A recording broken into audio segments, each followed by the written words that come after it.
So I'm just slicing these into little wedges, and I'm going to roast them in the oven, 400 degrees, olive oil, salt, pepper, and they're going to go around to frame the salad. It's a nearly niçoise salmon salad with anchovy paste dressing, similar to Caesar.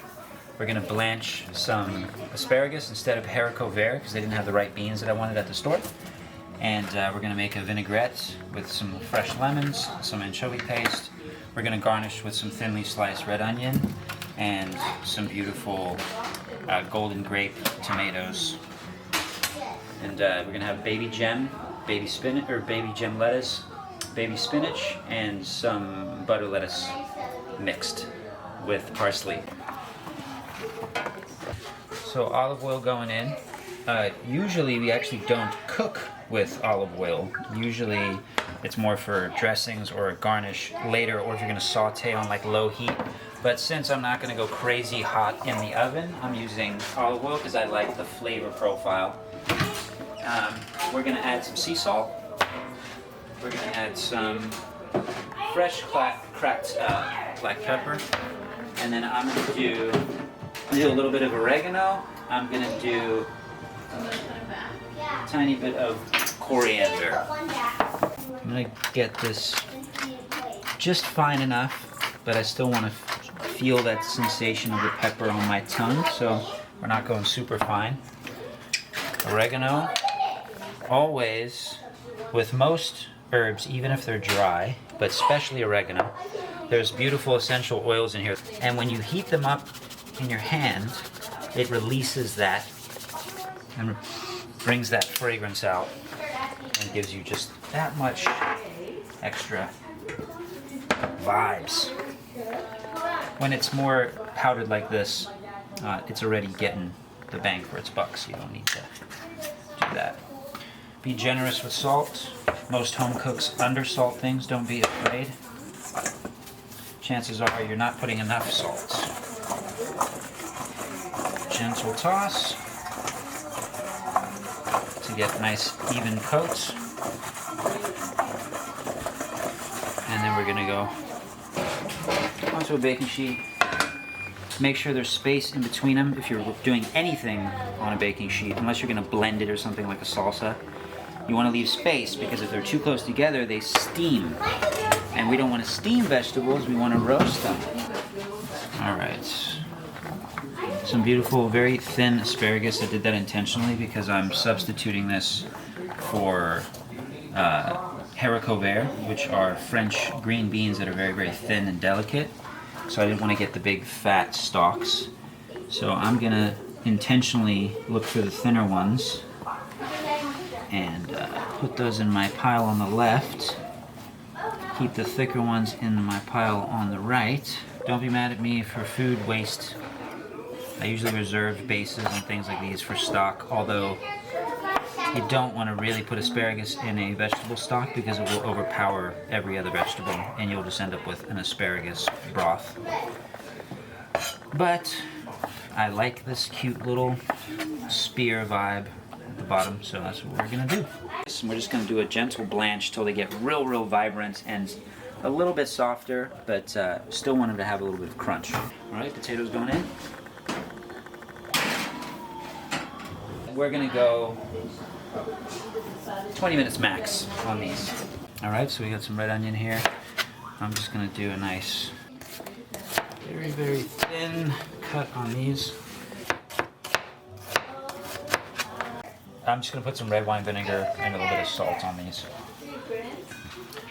So I'm just gonna put, this is the same bowl that the potatoes were in, it's fine, no problem. Flavors, flavors, flavors. I've got red wine vinegar in here, just a splash. It's almost like, kind of like we're doing a quick pickle. A bit of cane sugar to kind of get that bite of the vinegar to relax. Those are beautiful. See how the blanch gets them bright green. So now they're perfectly crunchy. You won't have to do much effort to bite through it, but look at the color. I'm gonna add just a little bit of red wine vinegar. I've got some in here already. I'm just gonna put a little more because it needs a little more of a bite. And what we're gonna do is we're gonna balance that with a little bit of salt. And I've already put cane sugar in here. And we're gonna just do a little swig of some olive oil. So now we've got salt, fat, and acid in here that are all gonna balance each other out.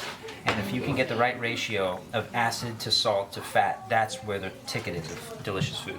Orange grape tomatoes here. And I'm just gonna have these for the salad to give us a little more brightness. So I'm gonna avoid the ones that are just a little soft because I want a nice crunch.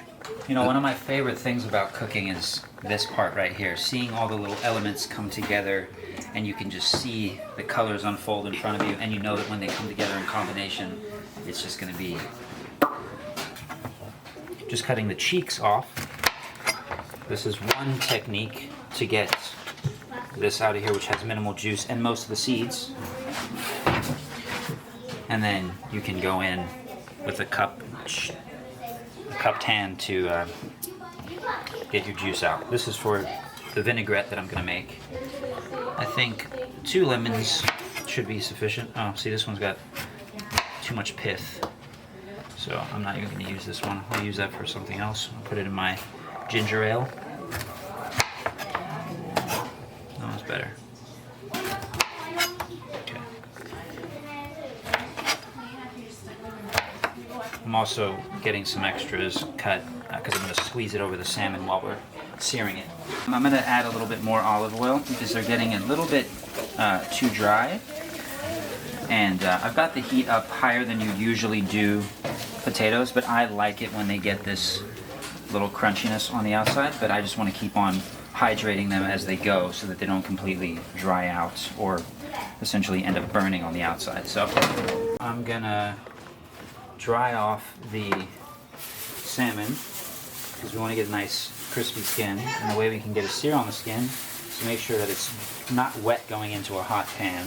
You can even start in a cool pan and bring it up to heat as long as it's a non-stick or you've got sufficient oil. The French like to do that. They'll cook from a low temperature, then bring it up to a hot temperature, and that way also you can ensure that the skin doesn't shrink and basically fall off of the meat. But yeah, we're gonna go in a hot pan just because I want to cook fast, and but we need to most importantly make sure that the skin is dry and it's salted so we can get a nice crust. This is a beautiful non-stick, so it's you don't have to worry about any kind of stickage. But while that's coming up to temperature, and it'll come up quick because of what it's made out of, the steel, I'm just going to give a generous salting. I'm not going to do pepper or nothing, because pepper actually burns at higher temperatures and then it starts to get kind of bitter. So I'm going to put that in after we've done the initial sear. And again, that sear sound is nice to hear, but it isn't essential.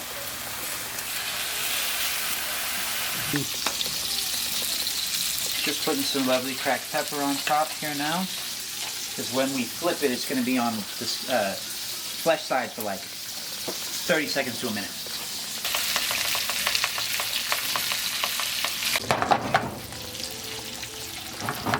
Okay, so we're not going too crazy on this here, but this is nice and crunchy.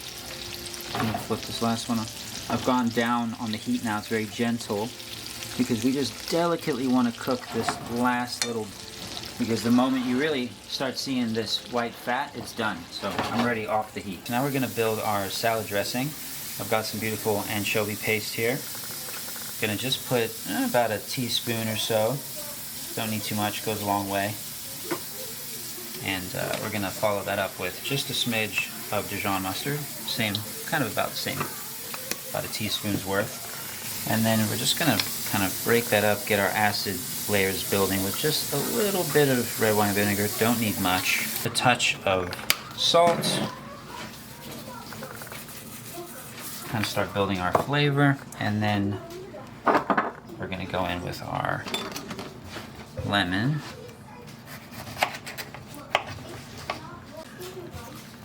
We're not going to do all of it just yet, because we want the base of the dressing to emulsify first before we go crazy with oil and crazy with the water that's coming from the lemon. We've got enough to kind of start our emulsification process. I'm just going to put a little bit of oil in.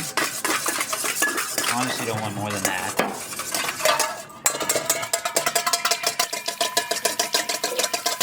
So now that we have an emulsified base, we can go a little crazier with adding more moisture and adding more oil.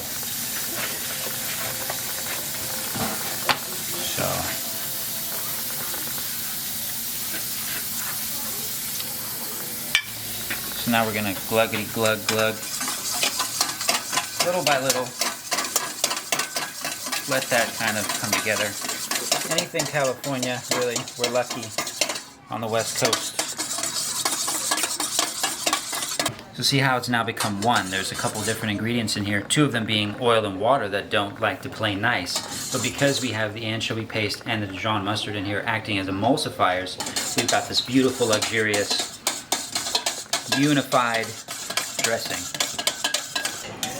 Alright, so here we are, a nearly niçoise salmon salad with our anchovy lemon vinaigrette.